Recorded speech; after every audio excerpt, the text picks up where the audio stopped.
Operation सिंदूर के समय भारत के हमले में क्या पाकिस्तान की न्यूक्लियर फैसिलिटीज भी प्रभावित हुई थी?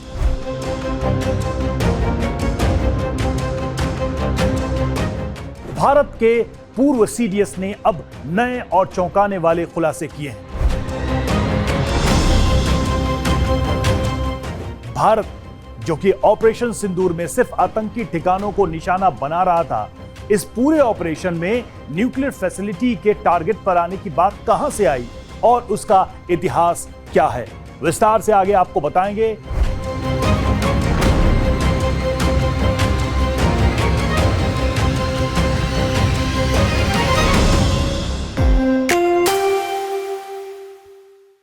नमस्कार, मैं हूं आपके साथ रवि मिश्रा। पाकिस्तान के सरगोधा के पास मौजूद कुछ पहाड़ियां जिनका नाम है किराना हिल्स। दूर से देखने पर यह सामान्य पथरीली पहाड़ियां लगती हैं, लेकिन पिछले करीब 5 दशकों से यह इलाका पाकिस्तान के परमाणु कार्यक्रम, भारत पाकिस्तान की जासूसी की होड़ और अब ऑपरेशन सिंदूर से जुड़ी एक बेहद दिलचस्प कहानी का हिस्सा रहा है। और अब इस कहानी में एक नया मोड़ भी आ गया है। भारत के पूर्व chief of defence staff general Anil Chauhan ने अगस्त 2026 में कहा कि ऑपरेशन सिंदूर के दौरान एक भारतीय लॉइटरिंग म्यूनिशन, यानी कि लॉइटरिंग म्यूनिशन जब हम कहते हैं तो एक उड़ने वाली चीज कह लीजिए, ड्रोन कह लीजिए, लेकिन उसमें मिसाइलें लगी होती हैं, वो हिट कर सकता है, वो अपने टारगेट को मार सकता है। तो उन्होंने कहा कि भारतीय लॉइटरिंग म्यूनिशन संभवतः किराना हिल्स के इलाके में जाके गिरा था, लेकिन उन्होंने यह भी साफ किया कि किराना हिल्स को लक्ष्य बनाकर हमला हमने कभी नहीं किया। यानी कि सीडीएस के यह बयान से साफ हो जाता है कि भारत का टारगेट दरअसल क्या था। भारत ने कभी भी यह कोशिश नहीं की कि दोनों देशों के बीच कोई न्यूक्लियर टेंशन क्रिएट हो। इस बयान से बहुत साफ हो जाता है। तो सवाल है कि किराना हिल्स इतना महत्वपूर्ण क्यों है, जिसकी चर्चा एक बार फिर से शुरू हो गई है। इसका पाकिस्तान के परमाणु कार्यक्रम से क्या संबंध है और भारत की खुफिया एजेंसियों की नजर इस इलाके पर कब पड़ी, कैसे पड़ी? भारत की खुफिया एजेंसियां इस किराना हिल्स को कब से अपने रडार पर लेकर बैठी हैं? कब से यह सिलसिला शुरू हुआ? देखिए, कहानी शुरू होती है 1970 के दशक से और पाकिस्तान का परमाणु कार्यक्रम 1998 में शुरू नहीं हुआ था। यह हम सबको ध्यान रखना होगा। भले ही 98 में परमाणु विस्फोट, परमाणु परीक्षण की चर्चा होती है, लेकिन कहानी बहुत पहले से शुरू होती है।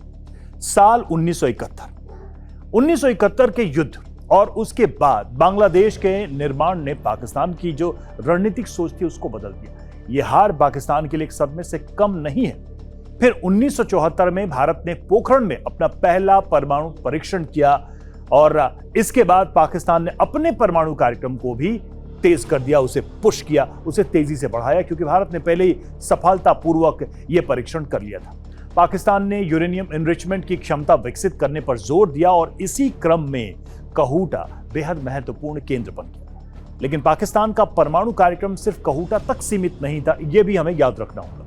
सरगोधा के पास, जिसकी अब चर्चा हो रही है, सरगोधा के पास मौजूदा किराना हिल्स भी इस कहानी की एक महत्वपूर्ण कड़ी बन गया। किराना हिल्स में क्या होता था, अब यही सबसे बड़ा सवाल है और आज भी यह क्यों इतना महत्वपूर्ण है। देखिए, 1980 के दशक की शुरुआत में किराना हिल्स में भूमिगत सुरंगों और परीक्षण सुविधाओं के इस्तेमाल की रिपोर्ट्स सामने आई थी। 11 मार्च 1983 को यहां पाकिस्तान के परमाणु हथियार डिजाइन से संबंधित सब क्रिटिकल या कोल्ड एक्सपेरिमेंट किए जाने की बात भी सामने आई। यहां एक बात और आपको हम बता दें जो बहुत जरूरी है समझना। कोल्ड टेस्ट परमाणु बम का वास्तविक विस्फोट या परीक्षण नहीं होता है, लेकिन पाकिस्तान ने यही किया था, इसलिए यह समझना जरूरी है। क्या होता है इसमें? तो इसमें न्यूक्लियर चेन रिएक्शन नहीं कराई जाती है, बजाय इसके हथियार के डिजाइन और उसके कन्वेंशनल एक्सप्लोसिव कंपोनेंट्स की कार्यप्रणाली को जांचने की कोशिश की जाती है। यानी कि पारंपरिक तरीके से ये कैसे विस्फोट होगा, उसके कंपोनेंट्स को जांचने का काम इसमें किया जाता है।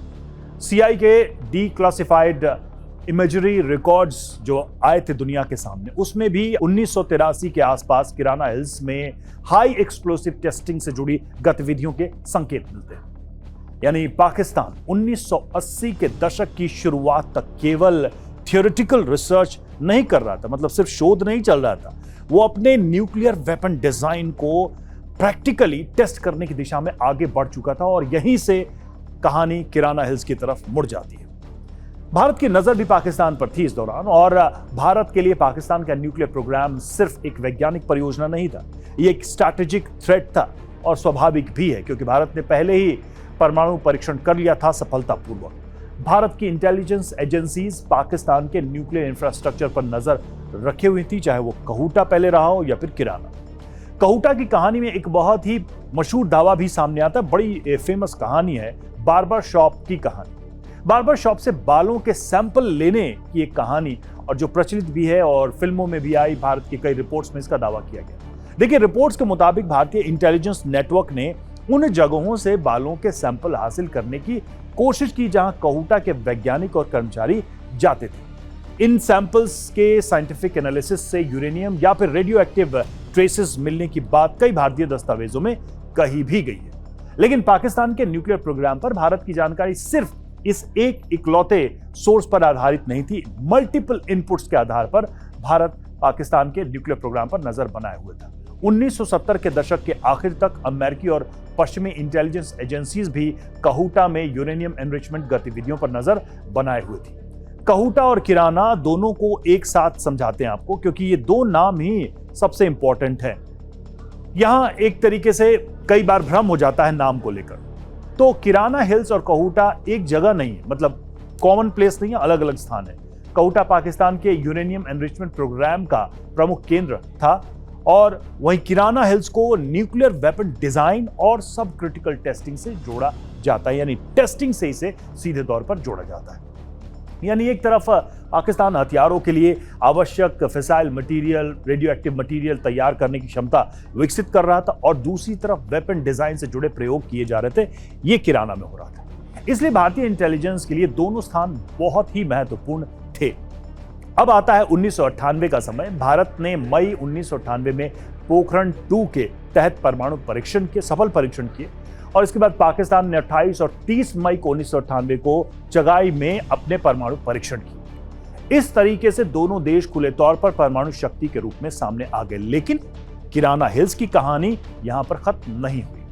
यह जगह पाकिस्तान के स्ट्रैटेजिक और मिलिट्री इंफ्रास्ट्रक्चर से जुड़ी हुई मानी जाती रही, और फिर 2025 का साल आता है। 2025 में ऑपरेशन सिंदूर भारत की तरफ से लॉन्च किया गया पाकिस्तान के आतंकी ठिकानों के खिलाफ। मई 2025 में भारत पाकिस्तान के बीच सैन्य संघर्ष भी हुआ, और भारत ने पाकिस्तान के कई मिलिट्री और एयर डिफेंस टारगेट्स पर कार्रवाई की।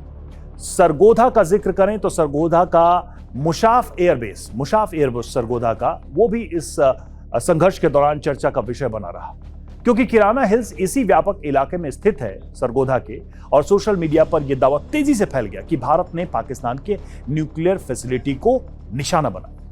लेकिन भारत की तरफ से उस समय साफ कहा गया कि किराना हिल्स को टारगेट नहीं किया गया था। यहीं से कहानी और इंटरेस्टिंग हो जाती है। देखिए, अब जो दावा सामने आया है उसमें क्या कहा गया है, और उसने कैसे पहले जो भी भारत की कार्रवाई हुई थी उस पर स्थिति को स्पष्ट किया है। पूर्व सीडीएस जनरल अनिल चौहान ने अगस्त 2026 यानी अपने बयान में, अपने वक्तव्य में यह बताया कि ऑपरेशन सिंदूर के दौरान एक भारतीय loitering munition Pakistani radar target की तलाश कर रहा है। यानी कि वहां पर जो रडार्स थे, वहां पर भारत के आक्रमण को विफल करने के लिए जो लॉन्चिंग साइट्स भी थे, उनको वो टारगेट कर रहा था, उनको ही तलाश कर रहा था। लेकिन क्या हुआ कि भाई वो टारगेट मिले नहीं, जैसा कि सीडीएस ने कहा, फॉर्मर सीडीएस ने। जनरल चौहान के मुताबिक ये पॉसिबिलिटी है कि वेपन्स जो है उनकी एनर्जी खत्म हो गई हो, और तब तक जो उनकी लिमिटेशंस थी वो समाप्त हो गई हो मूव करने की, रोव करने की, और उसके बाद किराना हिल्स के इलाके में वो जाकर गिर गए। इतनी ही बात उन्होंने कही है। यानी कि किराना हिल्स को टारगेट नहीं किया गया था, टारगेट कुछ और था। भारत ने पाकिस्तान के परमाणु ठिकाने पर हमला नहीं किया, ये हमारा टारगेट था ही नहीं। सीडीएस की जो बातें हैं उससे ये एक बार फिर से स्पष्ट हो जाता है। बल्कि दावा किया गया है कि एक वेपन उस इलाके में अनजाने में पहुंच सकता है, ये भी हो सकता है जैसा वो बता रहे हैं, लॉइटरिंग म्यूनिशन, और दोनों बातों के बीच बहुत बड़ा फर्क है। एक तरफ परमाणु ठिकानों को टारगेट करना, और एक के हम टारगेट कुछ और कर रहे थे, लेकिन हमारा ड्रोन या हमारा जो भी सर्च वेपन था वो वहां पर गिर गया। 2025 में किराना हिल्स को लेकर रेडिएशन लीक और न्यूक्लियर एक्सीडेंट की कई बातें सामने आती रही थी, लेकिन अंतर्राष्ट्रीय परमाणु ऊर्जा एजेंसी यानी कि IAEA ने पाकिस्तान में किसी न्यूक्लियर फैसिलिटी से रेडियो एक्टिविटी के रिलीज होने, लीक होने की पुष्टि भी नहीं की थी। तो एक तरीके से ये बात फिर से पुष्ट हो जाती है जो फॉर्मर CDS कह रहे हैं। तो किराना हिल्स की कहानी क्यों महत्वपूर्ण है? क्योंकि ये एक ऐसी जगह है जहां भारत पाकिस्तान की परमाणु जो प्रतिद्वंदिता कह लीजिए या रेस कह लीजिए, उससे जुड़ी कई कहानियों के अध्याय यहां से जुड़े हुए।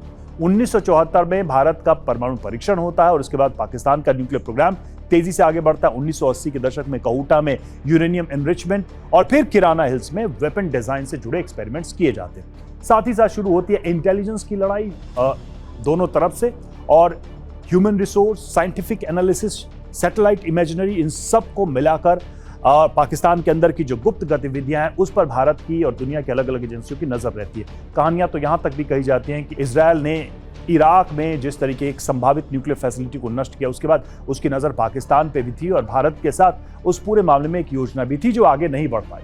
फिर 1998 में दोनों देशों के खुले परमाणु परीक्षण होते हैं और उसके बाद 4 दशक बाद 2025 में ऑपरेशन सिंदूर होता है। अब 2026 में अब जब हम यहां मौजूद हैं तो CDS ने यह दावा किया है कि भाई उस पुराने स्ट्रैटेजिक इलाके में हमारा एक ड्रोन गिरा होगा, लेकिन हमारे टारगेट पर वो नहीं था।